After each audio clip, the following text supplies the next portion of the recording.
Hvala vam. Financijske prevare vezane uz sredstva iz EU fondova u Hrvatskoj su svakodnevica. Jedan od najbezobraznijih primjera pljačke i nenamjenskog trošenja je Centar kompetencija za naprednu mobilnost.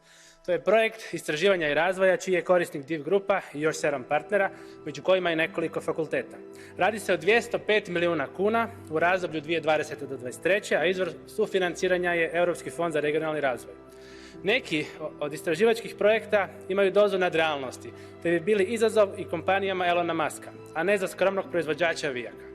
Ideja DIV Grupe nikada nije bila razvoj novih tehnologija, nego su cekom gledali kao bankomat. Fiktivno se prijavljuju radni sati, zapošljavaju se nekompetentni zaposlenici kojima se daju lažne dnevnice i piše izmišljeni napredak na projektima. DIV Grupa nije isplaćivala sredstva partnerima te je ostala dužna fakultetima. Sve ovo događa se uz blagoslov nadležnih ministara koji su sve pripremili i osmislili. Vladu, DIV Grupu i sve druge netko će uskoro pitati gdje je novac i koji je rezultat, output godina istraživačkih aktivnosti. Konačno, ironično, najviše bi u ovom cekovu mogao istraživati upravo OLAF i Ured Europskog javnog tužitelja.